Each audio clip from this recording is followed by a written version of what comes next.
I want to give you a framework. I'm a big fan of what I refer to as freestyling within a framework.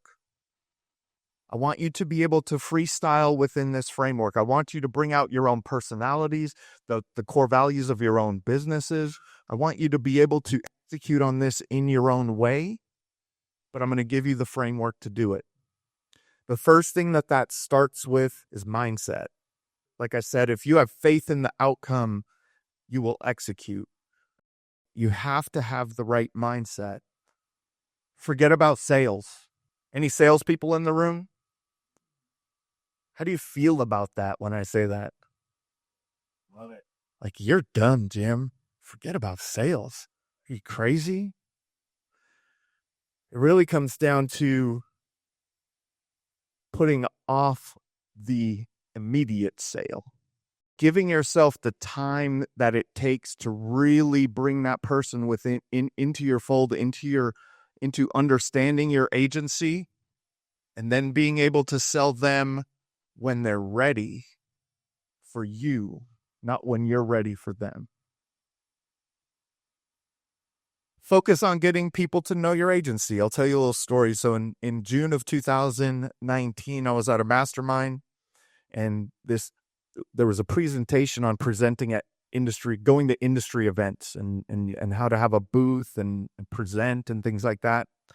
We signed up for the International Roofing Expo, February of 2020.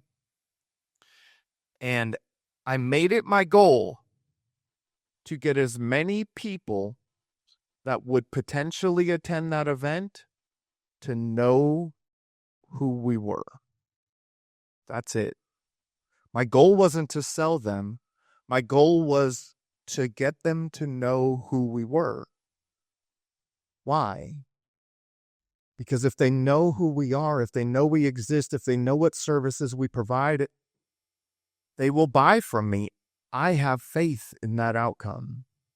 I have complete faith that if you follow us and get involved in our content that we're putting out, and I can add value to your business over time, that you will eventually call me and say, Jim, I'm ready to go. And that happened many, many times. At that event, we had people come up to our booth and say, hey, I see you all over the place. Those are the greatest words to hear. I see you everywhere. Another example of this is someone that I coach that he resisted doing this for many years. And he finally did it he had an event about 3 months ago, industry event. 6 months before that, he's like, all right, Jim, I'm going to put this action into place. I'm going to start doing what you tell me from an omnipresence perspective. I'm going to start doing the content. He was setting up his booth at the industry event, hanging the banners, putting the tablecloth on, and the person in the booth next to him came with all of their stuff and said, hey, you're that famous guy. 6 months. 6 months of consistently putting out content that was valuable to the industry, and he was famous. Focus on becoming the authority in your niche. There are a couple of authorities in the niches in this room, right? Travis is an authority in the moving space. Ariel is an authority in the roofing space. Terry's an authority in the SEO space. There's a lot of people in this room that have a lot of great talents, but becoming the authority in your niche. So now we're going to talk Marketing 101. This is your framework. The who. Define your audience. I know Patrick encourages a lot of you to select a niche for your agency. I am a very big proponent of this. The reason it's great to select a niche is because it's easy to define that audience. I know who they are. I know who to become omnipresent to. I can purchase a list of those clients. I could scrape things with Coldlytics and all the different things. We joined the industry association. We got a list of all the contractors that were in the association.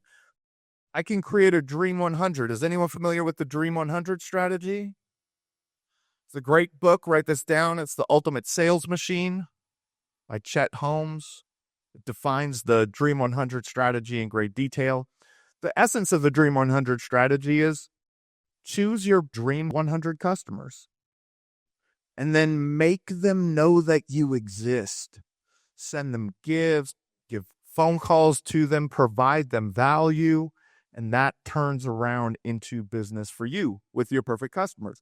Being a part of industry associations. Ariel and I speak at tons of roofing events, right? The industry associations is where you become known. So I've spoken at all of these events. I've spoken for shingle manufacturers. I've spoken at all the industry trade shows, all of the things. So being involved, that's who you want to be omnipresent to. Coaches and consultants to your industry. These are people that are trying to help your customers, right? Sales coaches in your industry are trying to help your customers sell more. Business consultants in your industry are trying to help them organize their business and create efficiencies. All of these people are the people that I like to say have your clients. So those are who you need to become omnipresent to. I got a couple of phone calls that said that this kind of YouTuber in our industry recommended us. And I was like, well, I know the guy. I know that he didn't recommend us. But it was our presence around that it was like they put the connection together. Like, oh, he must I see you with him. I saw. It's like, I know he had another referral partner that he used, but people think that. Some of our best, and I'll go into it in a little bit, some of our best relationships and some of our best sales channels were from those coaches and consultants. Key employees. I was in the mortgage business for a long time. In the mortgage industry, if you were a mortgage broker, the lender reps would come out to your office. Those lender reps have your customer if your customer is mortgage brokers. A local distributor has reps, right? So in plumbing, the representative at the distribution center that's selling to all of those plumbing companies, they have a relationship. They also have a vested interest in that person having more success. So if you become omnipresent to them, if they become aware of you, they will also share that information. Key employees. One of our largest clients came from another agency owner who became a key employee in a very large roofing company. He shut down his agency to take on the CMO position at a very large roofing company. And he knew us. He became a key employee. And he said, this is the agency that we're going to hire. We had marketing managers who were a marketing manager at a client that we were working with that left to go to another job. Guess what happened at the new roofing company they worked with? They signed up, right? So becoming omnipresent to your list, your Dream 100 industry associations, coaches, consultants, and key employees. Find your niche audience. We need to find them. Where are they? What social media platforms are they on? What industry trade shows do they attend? What publications do they read? Who do they watch on YouTube? Who do they watch on Instagram? Like, where are they? What are they doing? We have to get in their minds. We have to find them. And then the easy part. I got an exercise for you guys. Who has a phone? Who has a phone? Can you pick up your phone, please? Put it here. How do you make a phone call? You put it to your ear? Put it to your ear. Okay, I got an exercise. All right, we're making a phone call. Now stick it out straight in front of you. Turn it flat and point it towards yourself. That's how you create content. But we need to create content for our niche. Creating content, we need to find out what they might be seeking in their business at a particular time. Does your perfect customer think about marketing 24/7 a day? Are you sure? Like, aren't those the best ones? No. They're thinking about their business. They're thinking about how they're paying their employees. They're thinking about how they can pay their bills. They're thinking about how they can grow, how they can scale, how they can hire.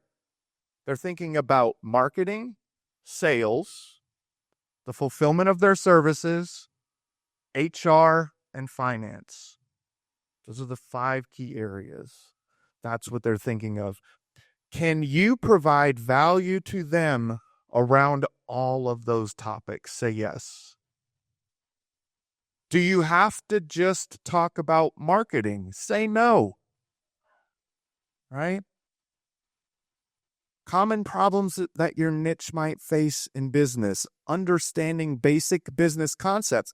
How many of you have had a client that does not understand basic business concepts? Can you help them with that?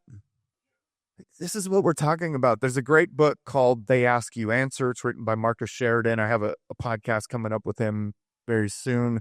Roofing Success is the podcast, if you guys are interested. Marcus Sheridan's book, They Ask You Answer, I think simplifies this the best. And I don't know if you need to read the book. I'm going to give you the basics of it. They ask, you answer. Anything that your client would ask, get an answer to. Here's a prompt for you for ChatGPT. We'll put this on, it'll be on video. You don't have to write this down. ChatGPT, you're a roofing industry expert. Insert niche here. You are a roofing industry business expert. Please tell me the questions that all roofing business owners have around sales, marketing, production, HR, finance, and get a list. And then say, Chat, can you find me more of those? And say, Chat, can you find me a few more of those? Chat, is there any more that you can find?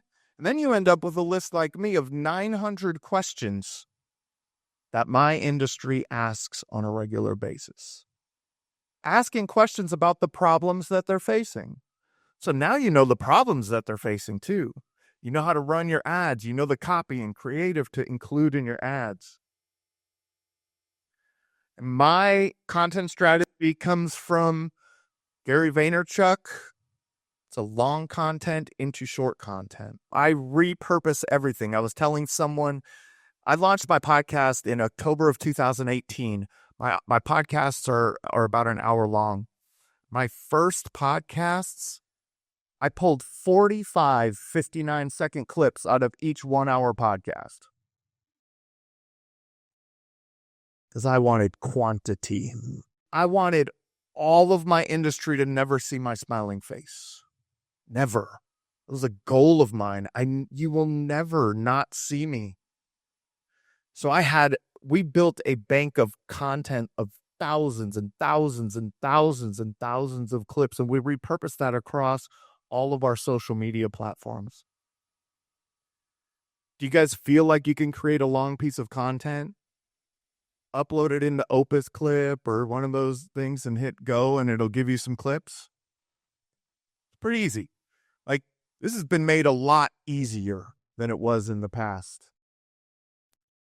Become omnipresent to your niche.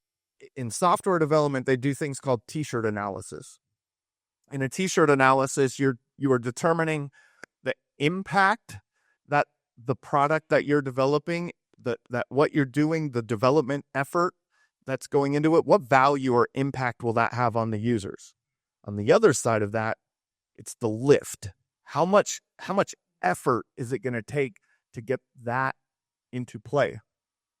So I'm going to tell you right now, in terms of marketing your agency, cold email, cold calling has the lowest impact, but it has the least effort. It's easy. Get a list, insert into Woodpecker, Lemlist, or any of these other things, press go. No effort. But what is the impact? What is the open rate? How many sales are you getting from that?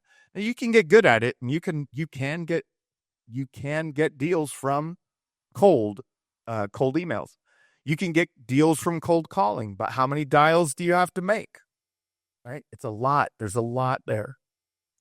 Out of 100% of people that are on social media, 1% are creators, 9% are contributors, and 90% are lurkers. So the creators are the people that pick this heavy thing up, point it at their face. It's the 1%. Would you like to be 1%? Say yes. 9% are contributors. Those are those people that comment all over your posts. The ones that are talking bad about Travis's bare feet. Then there's the lurkers. I do this for the lurkers. I do this strategy for the lurkers. I want them to see me over and over again. I don't care if they interact with me. I don't care if they like. I don't care if they comment. I don't care. I do it for the lurkers because I turn those lurkers into fans. As they start consuming my content, they hopefully think I'm smart. They hopefully believe that I'm actually providing value to their businesses. And then they become fans. And some of those fans that were coaches, consultants, key employees become JVs or referral partners. That is the highest impact. So we can start with cold. You guys that are starting out in your agencies, throw those Hail Marys. But understand that once that list is clean, I'm never going to stop communicating with those people. They will never stop hearing from me. That's how you turn them into fans. On the other side of that is the effort, right? Cold has the least amount of effort. Lurkers takes a little more effort. Takes a little bit of effort to create fans. And it takes even more effort to create JVs. But that's where the gold is. And it's all done through omnipresence.